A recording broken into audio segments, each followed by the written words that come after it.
জামাত ইসলামের নেতাকর্মীরা মেসেঞ্জারের call record ফাঁস, অতি দ্রুত ভিডিও শেয়ার দিন, 15 তারিখে প্রস্তুতি নিন। এতে যদি 2-4-10 জন মারাও যায় সমস্যা নেই, এ রায় আমাদের ফিরিয়ে আনতে হবে, সেটা শত জীবনের বিনিময়েও যদি হয়। সময়ের উপস্থিতি, আমাদের সময় কিন্তু নাই। কাউনে এই হলো যে বর্ষা সবের সাথে যে কাজটা করছে সেটা হচ্ছে তাকে বিভিন্নভাবে বুঝ দিয়ে অন্তপক্ষে আজকের রাত বা কালকের রাতটা পার করাইতে চাইতেছে। আজকে আমাদের 14 তারিখ শেষ, আগামীকাল 15 তারিখ, আগামীকাল অথবা পরশু দিনের মধ্যেই শপথ পাঠ হবে। আর একজন লোক যদি শপথ পাঠ করে সেখান থেকে তাকে ফিরিয়ে আনা কোনোভাবে পসিবল না। তো আমরা আপনাদেরকে বলছি, আগামীকাল যার যার যে জায়গা থেকে, যে কোনো অবস্থান থেকে, যে অবস্থায় যতটুকু পারেন লোক যাবেন এবং সেখান থেকে সর্ব আগ্রহে প্রতিবাদ করবেন। এতে যদি 2-4-10 জন মারাও যায় সমস্যা নেই, যে কোনো পরিস্থিতিতে হোক এই রায় আমাদের ফিরাতে হবে। গাড়ি ঘোড়া ভাঙচুর যা করা দরকার সবকিছু করেন, সম্পূর্ণভাবে এই রায় আমাদের ফিরিয়ে আনতে হবে, সেটা শত জীবনের বিনিময়েও যদি হয়।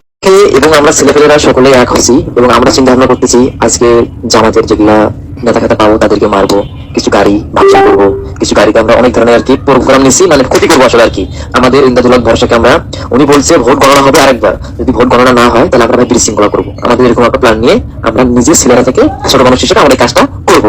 আমি জানি না, এবং আমাদের পকেটের টাকা পর্যন্ত আমরা খরচ করছি, মানুষকে খাওয়াইছি, এই ভোটের জন্য অনেক টাকা খরচ করছি। ইন্দাদুল্লাহ ভরসা এবং আমার আত্মীয় হয় হারাগস, আমার দাদু বাড়ি ওই জায়গায়, আবুল কালাম যে কোনো শহরে মারা গেছে, ওই জায়গায় আমার বাসা।